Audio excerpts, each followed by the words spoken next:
Llegamos al momento de la predicación de la palabra, llegamos al momento de compartir la palabra del Señor. Entonces te pido, si tú puedes, abrir tu Biblia en el libro de Juan, capítulo 3. Hoy nos toca del verso 11 al verso 21. Juan, capítulo 3, del verso 11 hasta el verso 21. Estamos en una serie de predicaciones, los hermanos de la iglesia ya lo saben. Estamos en una serie de predicaciones llamado Oír para creer, creer para vivir, que es una exposición de todo el Evangelio según San Juan. Estamos llegando hoy al verso 11 del capítulo 3 y el tema de nuestra predicación de hoy será el plan redentor de Dios. ¿Por qué de tal manera nos amó? Juan capítulo 3, del verso 11 hasta el verso 21. Yo estaré leyendo el pasaje.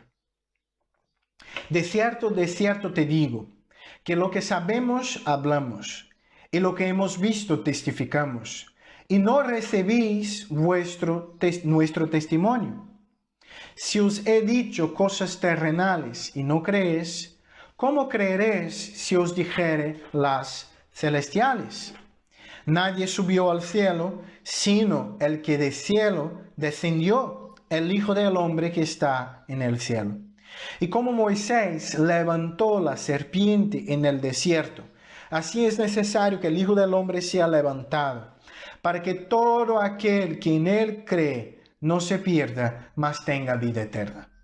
Porque de tal manera amó Dios al mundo, que ha dado a su Hijo unigénito, para que todo aquel que en él cree no se pierda, mas tenga vida eterna. Porque no envió Dios a su Hijo al mundo para condenar al mundo, sino para que el mundo sea salvo por él. El que él cree no es condenado, pero el que no cree ya ha sido condenado, porque no ha creído en el nombre del unigénito de Dios.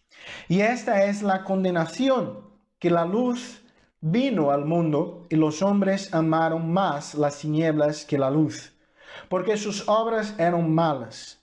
Porque todo aquel que hace lo malo aborrece la luz y no viene a la luz, para que sus obras no sean reprendidas. Mas el que practica la verdad viene a la luz, para que sea manifiesto que sus obras son hechas en Dios. Amén. Mantenga tu Biblia abierta. Padre, te doy gracias por el privilegio de predicar tu palabra. Te pido que cada una de nuestras familias de la iglesia, de los hermanos que están mirándonos ahora o después por medio del YouTube, puedan estar ahora pendientes de tu palabra, Padre. Nos quita toda distracción para que podamos estar, de hecho, con el oído atento a tu palabra, pendiente a lo que tú quieres hablar con nosotros hoy. Así que te pido, Padre, que tú me uses como instrumento en tus manos para que el texto sea explicado con fidelidad y con pasión y que tu iglesia sea edificada. En nombre de Jesús. Amén. Mi hermano, mi hermana, es interesante que en las Escrituras tenemos algunos textos que son muy conocidos. Y existen algunos versos de la Biblia que son de hecho muy especiales en la historia del pueblo de Dios, ¿no? Esta semana, por ejemplo, en nuestra serie de vídeos llamado Gotas de Esperanza, hemos trabajado el Salmo 23, un salmo muy conocido. Sin embargo, yo creo que el verso bíblico más conocido, por lo menos del Nuevo Testamento, estoy seguro, y puede que de toda Biblia, es uno de los versos de nuestro pasaje de hoy. Juan 3:16 es sin duda uno de los versos más conocidos de cada uno de nosotros. Juan 3:16 nos declara el maravilloso y asombroso amor de Dios hacia su pueblo, que fue capaz de enviar su propio Hijo, para que todos los que dependen de este Hijo tengan vida y vida eterna. Sin embargo, para que comprendamos mejor, de hecho, el texto bíblico, se hace necesario comprender el contexto de este pasaje. se hace necesario comprender el contexto de este verso. Como ya hemos trabajado desde semana pasada, el contexto de este conocido verso es de hecho una conversación de Jesús con un líder judío llamado Nicodemo. Jesús habló con Nicodemo sobre la necesidad del nuevo nacimiento, es decir, que el hombre necesitaba ser completamente cambiado de su estado de pecado, de hecho nacer de nuevo para disfrutar de un relacionamiento con Dios. Mi oración es que al leer este texto podamos comprender más sobre el plan redentor de Dios hacia su pueblo y que podamos comprender más del maravilloso, asombroso e inmutable amor de Dios hacia cada uno de nosotros. El contexto de este pasaje del Evangelio según San Juan es del tercer capítulo del Evangelio según San Juan. Este capítulo es dedicado a hablar, como ya os he dicho, una conversación, un encuentro de Jesús con un fariseo llamado Nicodemo.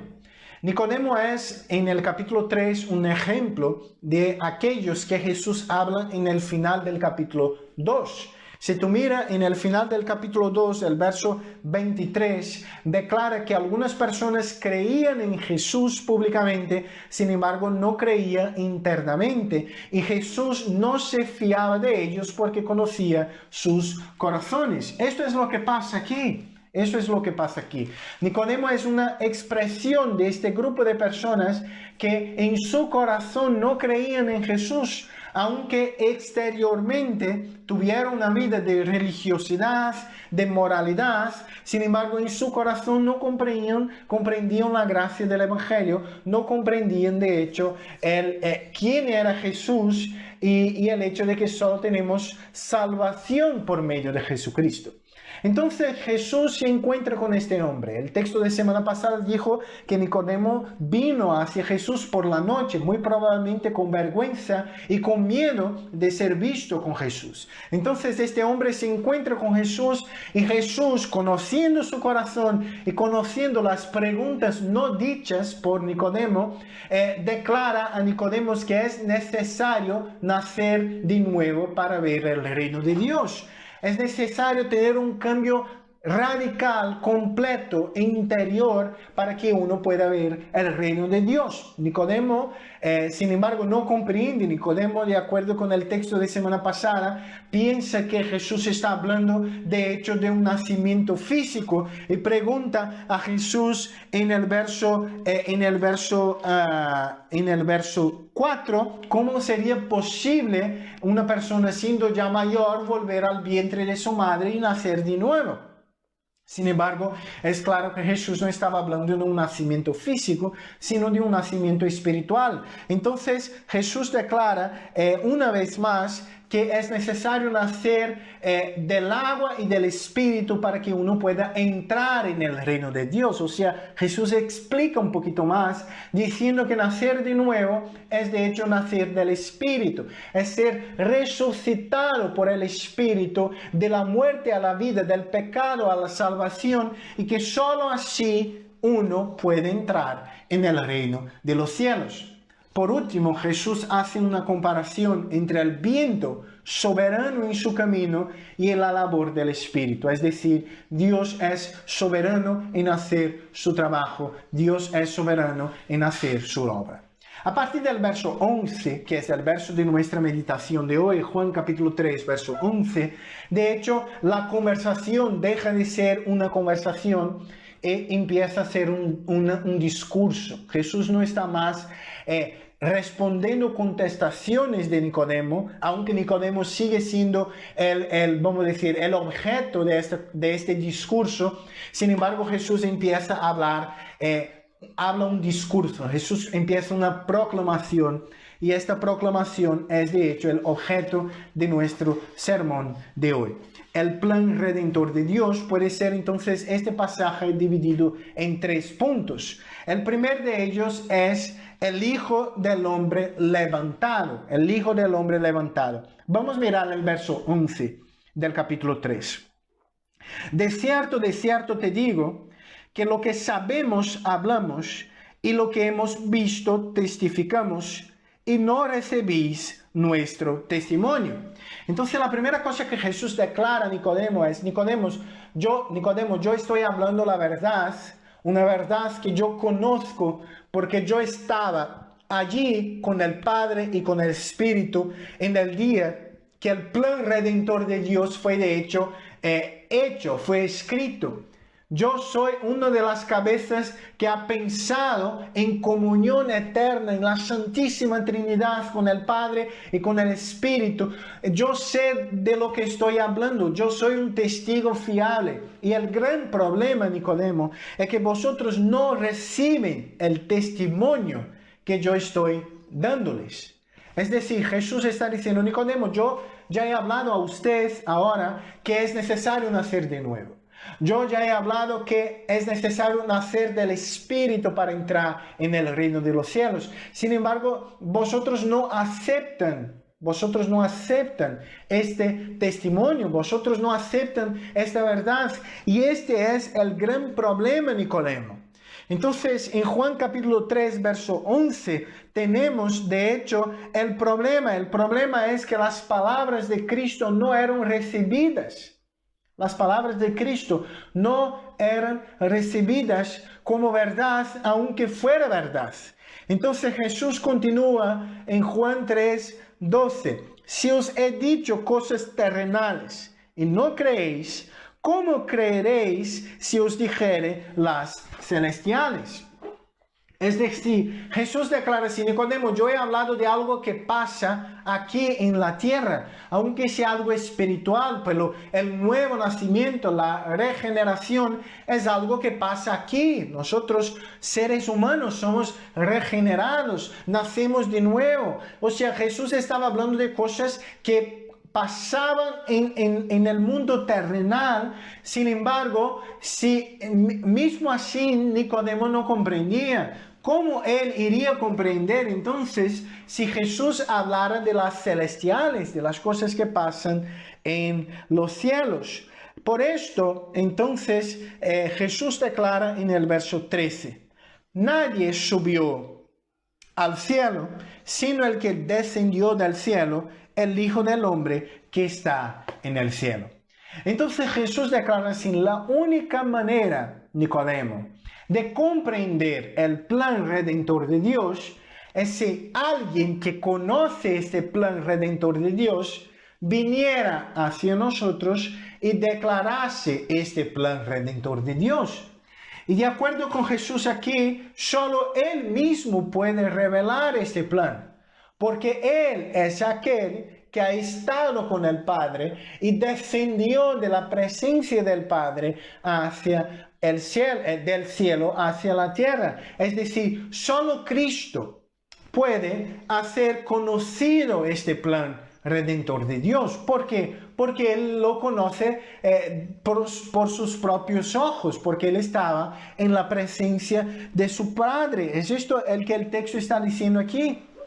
Para un judío, un testimonio fiable era un testimonio en primera persona, es decir, era un testimonio de alguien que estaba allí. Por esto, por ejemplo, que el testimonio de los discípulos, de los apóstoles, fue extremadamente importante para la primera generación de creyentes, porque era un testimonio en primera persona, de personas que estaban allí. Y es esto lo que Jesús está diciendo aquí. Yo puedo decirles la verdad porque yo he descendido de los cielos. Yo estaba allí con el Padre y con el Espíritu, cuando este plan fue fijado antes que hubiera vida, antes que hubiera cualquier cosa creada. El plan redentor de Dios hecho antes de la fundación del mundo es un plan que estaba en la presencia al principio solo de la Trinidad. Entonces alguien de esta Trinidad necesitaba revelar este plan a su pueblo. Y es esto lo que Jesús está diciendo aquí en el verso 13. Entonces, en el verso 14, Jesús preséntanos algo del Antiguo Testamento como un ejemplo de algo que tenía que ocurrir para que este plan de hecho fuera hecho en práctica, ¿no? puesto en práctica por Jesús. Mira el verso 14. Y como Moisés levantó la serpiente en el desierto, así es necesario que el Hijo del Hombre sea levantado. Es necesario que el Hijo del Hombre sea levantado. Mis hermanos, hemos leído este pasaje en la liturgia nuestra de hoy. Números 21, de 4 a 9, es el pasaje de trasfondo de estas palabras de Cristo. En el contexto del Antiguo Testamento, el pueblo de Dios en el desierto había pecado al Señor y había de hecho hablado, blasfemado, hablado mal contra su Dios. Entonces Dios envía serpientes venenosas y estas serpientes empiezan a matar muchos del pueblo de Israel. Entonces el pueblo de Israel, se arrepiente de sus pecados, confiesa su pecado al Señor y de hecho Dios manda con que Moisés haga una serpiente de bronce que sea levantada, colgada en un madero. Esa es la idea del texto, colgada en un madero, puesta en un madero y levantada para que todos aquellos que por la fe mirasen esta serpiente fuesen sanados del problema de las serpientes.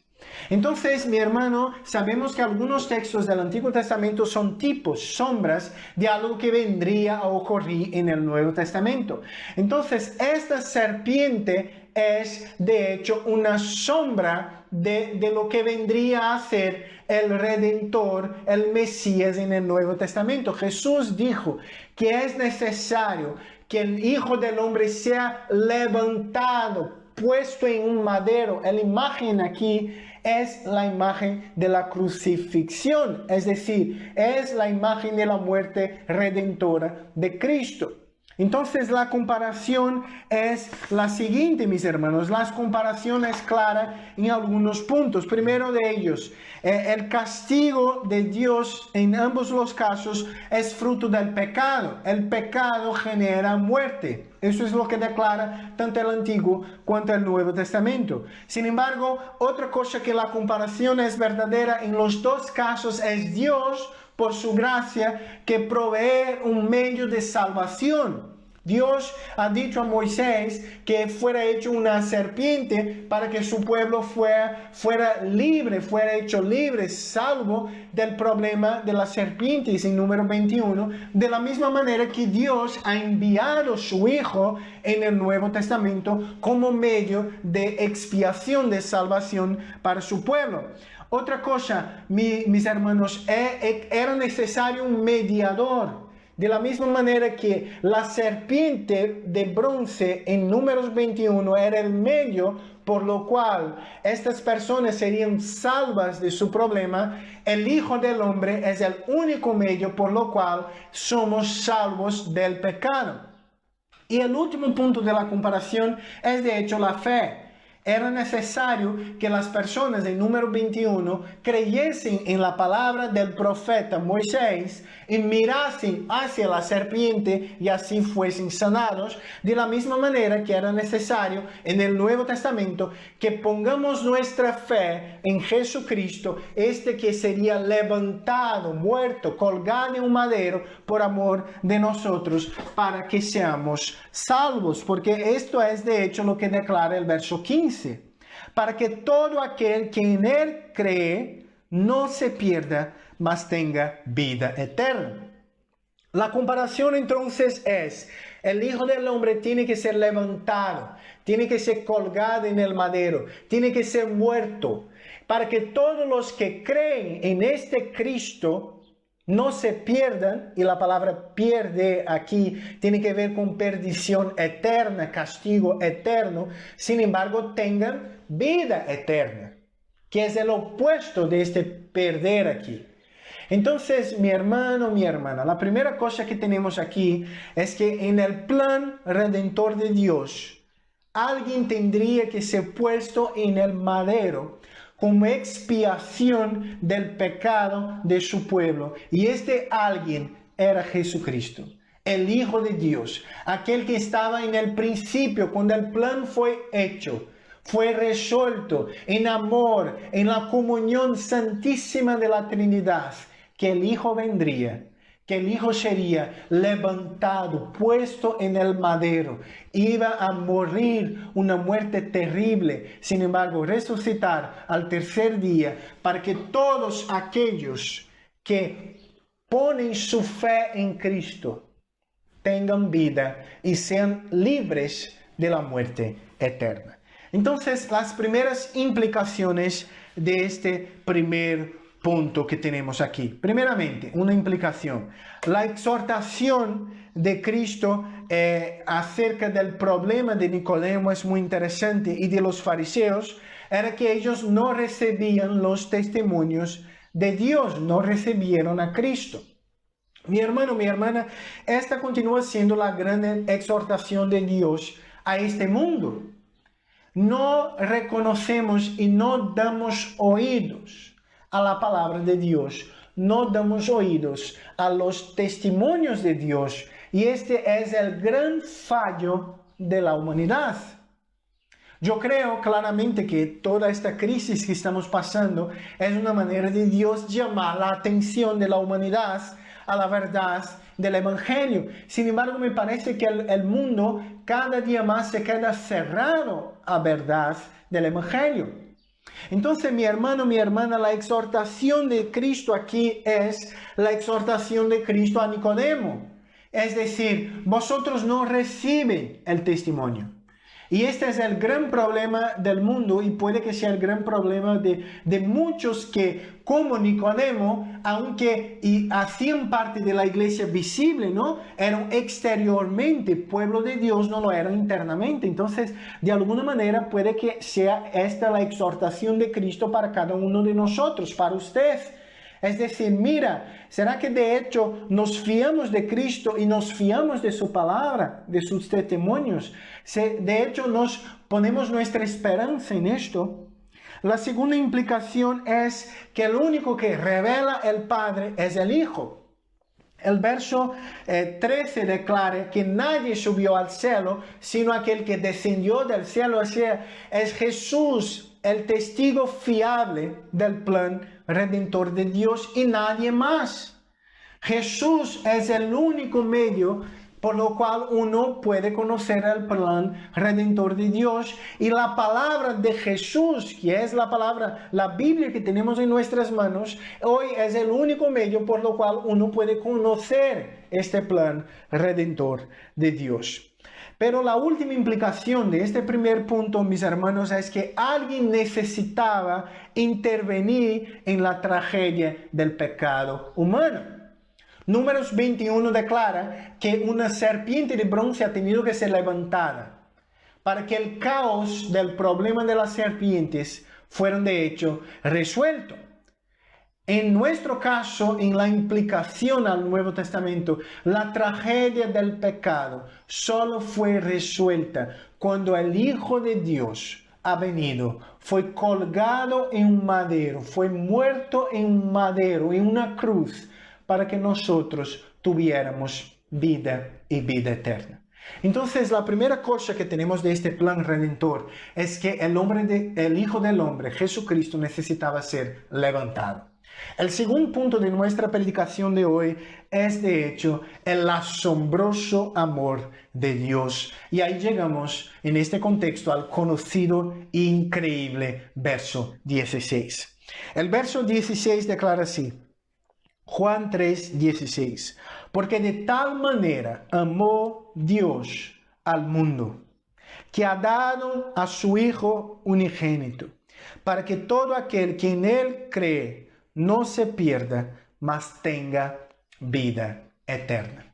Mi hermano, mi hermana, qué bendición, qué asombroso y maravilloso es el amor de Dios.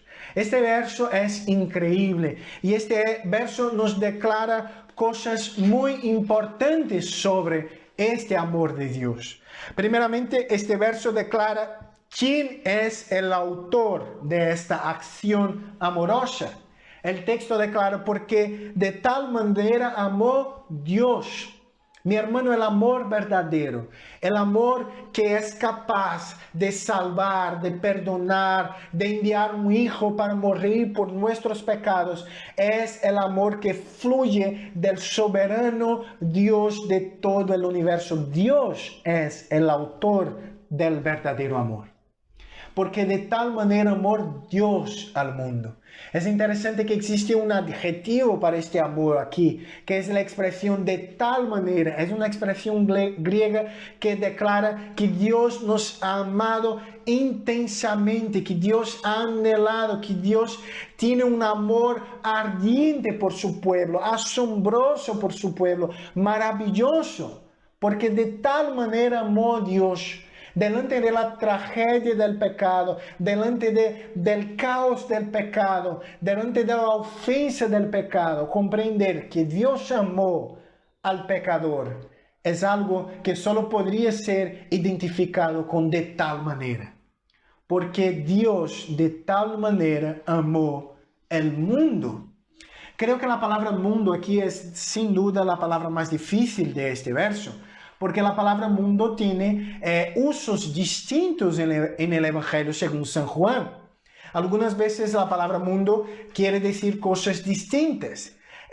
Tenemos interpretaciones distintas sobre la palabra mundo aquí. Sin embargo, yo creo que la mejor explicación que tiene que ver con el contexto del pasaje es que la palabra mundo aquí no quiere decir cada persona individualmente, porque claramente a la luz del verso 18 y 17, Dios condena a algunos por sus pecados, o muchos por sus pecados. Entonces yo creo que la palabra mundo en el verso 16 quiere decir personas de distintas nacionalidades, pueblos, razas. O sea, que Dios no solo amó de tal manera los judíos, sino que amó todo el mundo. Amó personas de distintas nacionalidades. Recordemos que la persona que está oyendo estas palabras es un fariseo llamado Nicodemo, que comprendía que la salvación venía para los judíos y exclusivamente a causa de la sangre judía.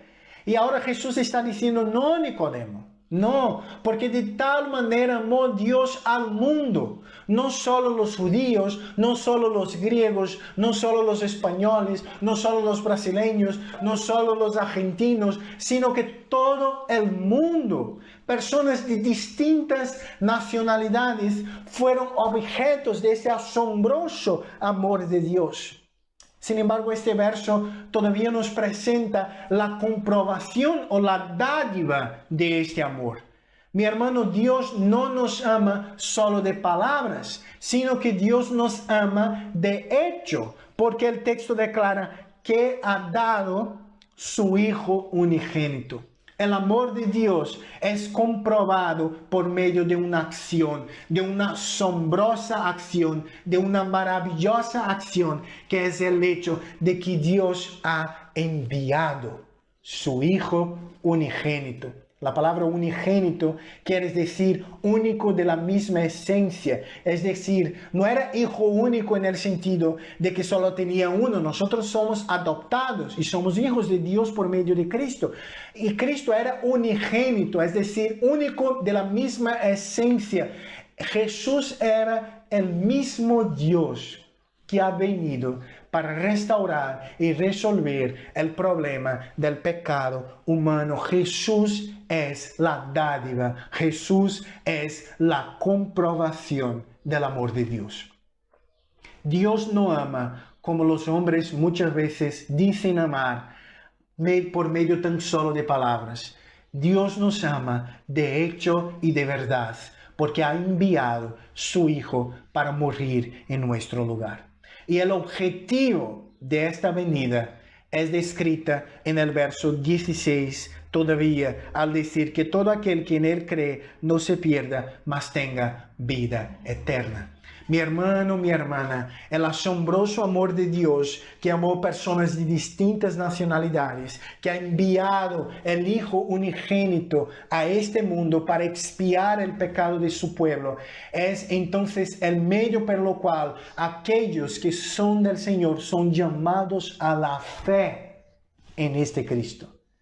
todos los que creen en Él.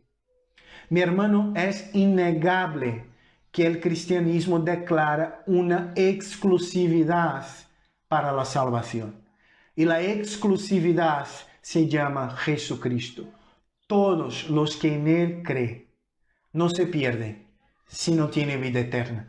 Pero me llama la atención la expresión todos. Es una expresión griega que quiere decir cualquier persona, sea quien sea cual fue nuestro pasado, sea cual sea nuestro origen étnico, sea cual sea donde estamos, sea cual sea el pecado que hemos cometido, si nos fiamos de Cristo completamente, si dependemos de Cristo completamente, si reconocemos nuestro pecado, reconocemos que somos fallos, reconocemos que somos incapaces, reconocemos que no tenemos capacidad ninguna y dependemos exclusivamente de los méritos de Jesucristo, no nos perderemos, sino que vamos a tener salvación, vida eterna. Mi hermano, mi hermana, el plan redentor de Dios es expresado en el verso 16 de la siguiente manera. Un Dios que ama personas de distintas nacionalidades envía su Hijo unigénito para pagar el precio del pecado y llamar a la fe a aquellos que son suyos. Y todos los que se fían de Jesucristo como Señor y Salvador de sus vidas no se pierden, sino que tienen vida eterna. Este es el mensaje del Evangelio de nuestro Señor Jesucristo. Sin embargo, el texto continúa. El verso 17 declara así, Juan 3, 17, porque no envió Dios a su Hijo al mundo para condenar al mundo, sino para que el mundo sea salvo por él. Es interesante que muchísima gente, leyendo este verso, llega a una conclusión completamente equivocada. Mucha gente hoy en día dice, mira, no podemos decir que Jesús condena al pecador, porque el texto bíblico declara, mira, Juan 3, 17, que Jesús no veo condenar al mundo, sino que veo a salvar al mundo. Sin embargo, si leemos el próximo verso, 18, comprenderemos lo que Jesús está hablando en el verso 17. Porque Jesús no veo condenar. Jesús no veo condenar, sino salvar, porque mira el verso 18. El que en Él cree no es condenado, pero el que no cree ya ha sido condenado porque no ha creído en el nombre del unigénito Hijo de Dios. Es decir, Jesús ha venido a salvar y no a condenar, porque la condenación ya la tenemos. La tenemos por naturaleza. Somos pecadores y como pecadores merecemos la condenación. Como pecadores rechazamos el Cristo del Evangelio y merecemos la condenación. Jesús ha venido a salvar porque la condenación ya tenemos. La condenación ya merecemos. Si merecemos algo es la condenación. Entonces, aprende una cosa, mi hermano, la condenación es por mérito. La salvación es por una gracia motivada por el amor. Voy a repetir, la condenación es por mérito, la salvación es por una gracia inmerecida, motivada, movida por el amor asombroso de Dios hacia su pueblo. Eso es lo que tenemos aquí. Y la condenación, de acuerdo con el verso 19, está en por qué no ha creído en el Hijo de Dios.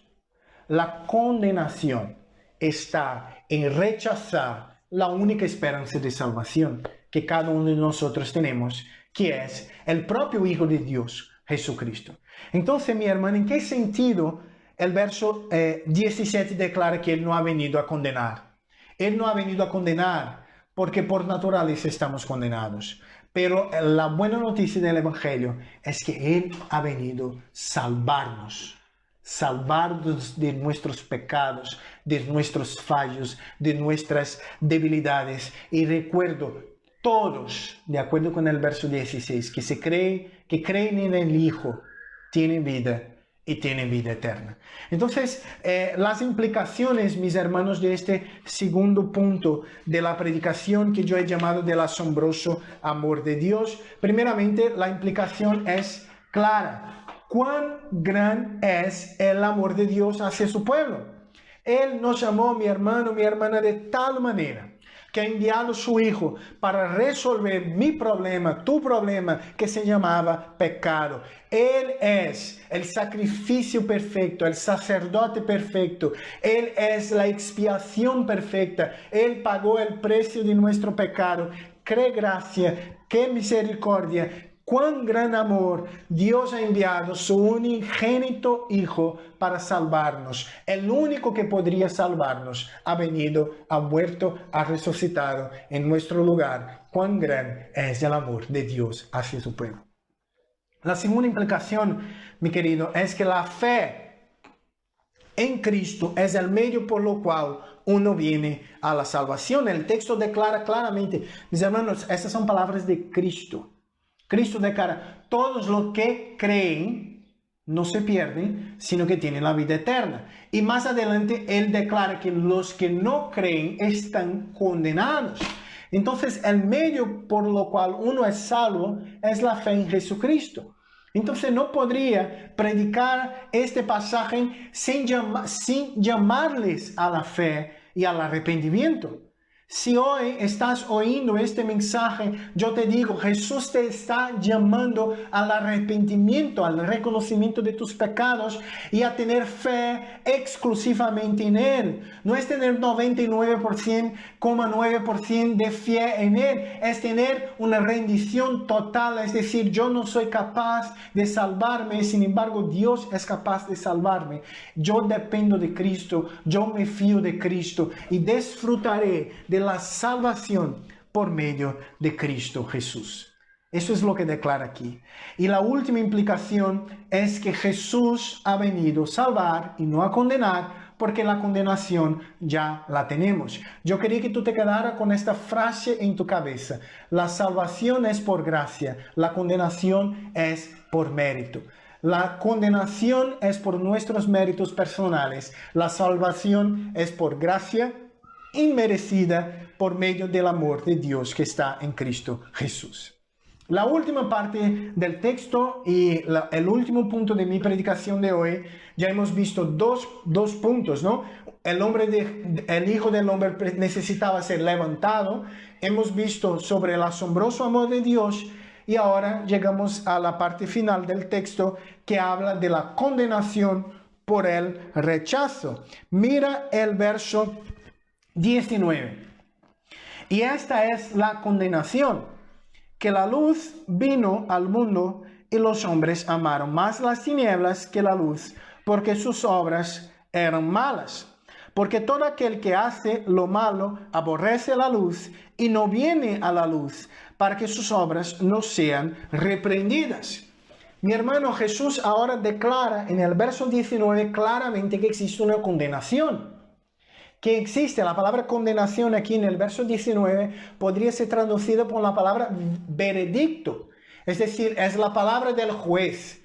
Mira, vosotros están condenados por un hecho y el hecho es este. Y ahí se declara el veredicto. El veredicto es, la luz vino al mundo. Y de acuerdo con Juan capítulo 1, la luz es el propio Hijo, recordaos. La luz es el propio Hijo. El Hijo vino al mundo. Sin embargo, el hombre amó más las tinieblas que la luz. Mi hermano, esta frase es increíblemente fuerte. El texto declara que el hombre pecador ama más las tinieblas que la luz. Y esto me llama la atención porque declara claramente que no es un hecho forzado. Es decir, la condenación, Dios no coge la mano del pecador y hace con que el pecador sea condenado. El texto declara que ellos aman más las tinieblas que la luz. Mi hermano, amar implica en deseo, implica en pasión, implica en anhelo. Esto es lo que el texto está hablando aquí. Y es claro que Juan está haciendo un contraste entre el amor del verso 16 y el amor del verso 19. Esta semana yo estudiando el pasaje, yo fui a buscar si estas dos palabras griegas eran la misma y yo fui sorprendido con la verdad que sí son la misma. Es una palabra griega llamada ágape, que declara un amor incondicional. Y es decir, Dios amó incondicionalmente su pueblo y envió a su Hijo. Y el pecador amó incondicionalmente el pecado y las tinieblas y rechazó al Hijo. ¿Es esto lo que el texto está diciendo aquí? La condenación es fruto de un rechazo y de un amor desenfrenado por el pecado y por las tinieblas. Y ellos aman sus obras malas, dice el texto en el verso 19. El texto en el verso 20 declara que ellos aborrecen, odian la luz. ¿Por qué? Porque la luz expone cuán fea y malas son sus obras.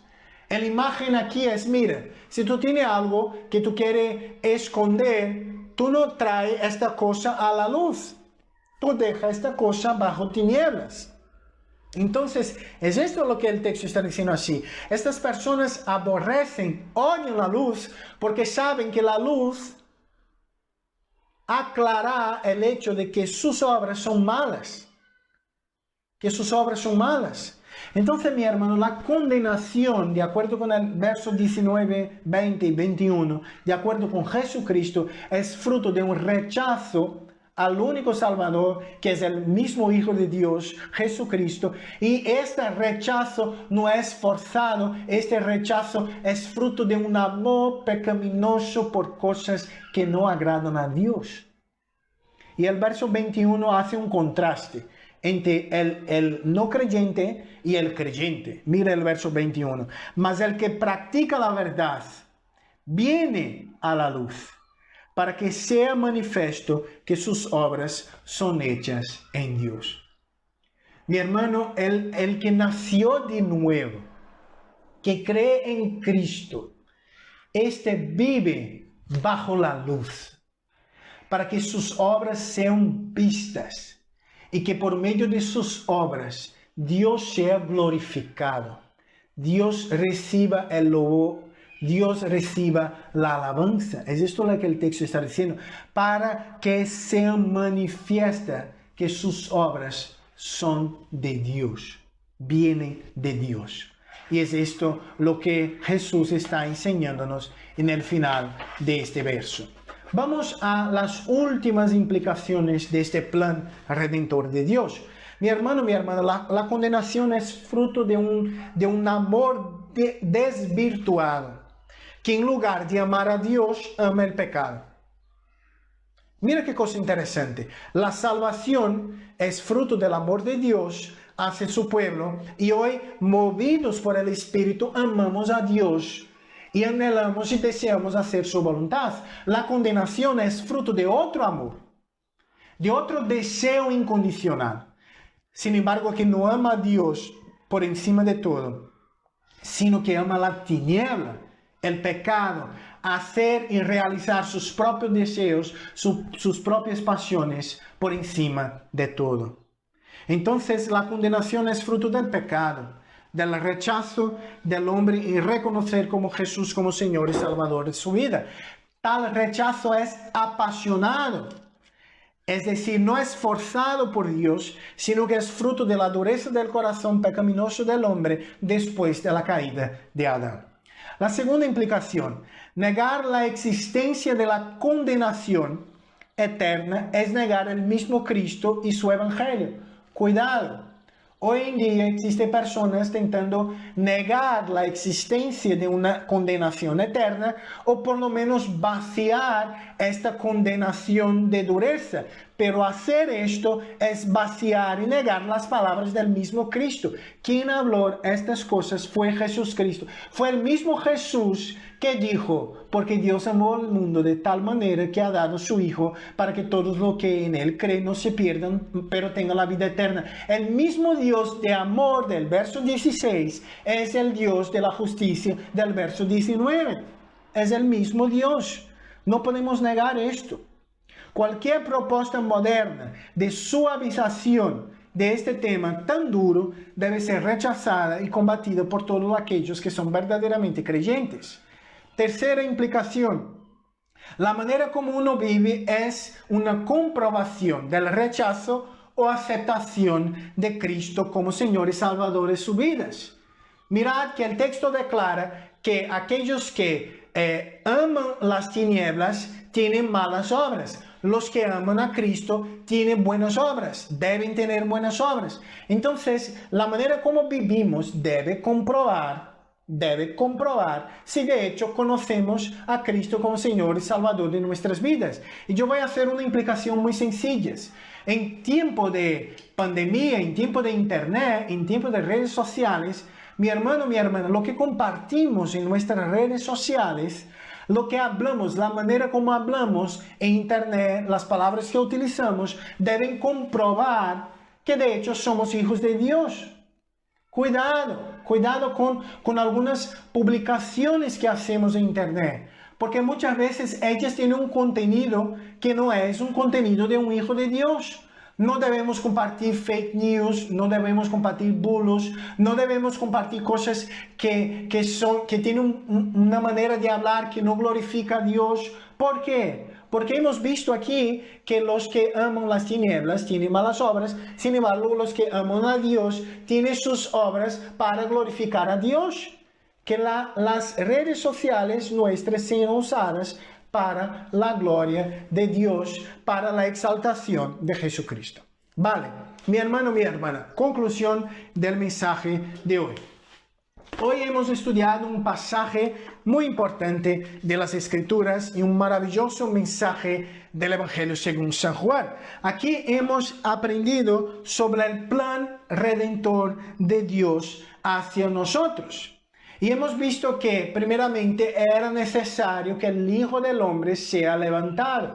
Alguien tenía que morir y este alguien tenía que ser el Hijo de Dios perfecto, 100% hombre, 100% Dios. Y el Hijo del Hombre fue levantado, colgado en un madero por amor de nosotros, para que todos aquellos que miren a Él en fe y arrepentimiento tengan vida y vida eterna. Después hemos visto que el asombroso amor de Dios es la motivación de este plan redentor. Es decir, Dios amó personas de distintas nacionalidades, ha enviado a su Hijo para vivir y morir por sus pecados, para que todos, cualquier persona, con cualquier pasado, con cualquier origen étnico, con cualquier cosa, la persona que se fía de Cristo tiene vida eterna. Y hemos visto la dureza de las palabras de que existe una condenación eterna y que la condenación es fruto de un amor no por Cristo, sino por el pecado. Sin embargo, Dios te llama hoy a amar a Cristo más que el pecado, a amar la luz más que las tinieblas, a se fiar de Jesucristo y tener tu vida cambiada. Vamos a orar al Señor. Padre, te doy gracias por tu palabra. Te pido, Señor, que tú puedas bendecir tu pueblo y bendecir todos aquellos que están oyendo este mensaje ahora, que van a oír este mensaje en YouTube después. Te pido, Padre, bendícelos con tu gracia, con tu misericordia, que podamos comprender este asombroso amor de Dios, que podamos nos fiar de Jesucristo, que podamos disfrutar de salvación. Padre, que la gracia de nuestro Señor Jesucristo, el sublime amor de Dios el Padre, las consolaciones del Espíritu del Señor, sea con cada familia, con cada casa, con cada miembro de nuestra iglesia. Padre, que tu gracia sea sobre ellos. En nombre de Jesús. Amén.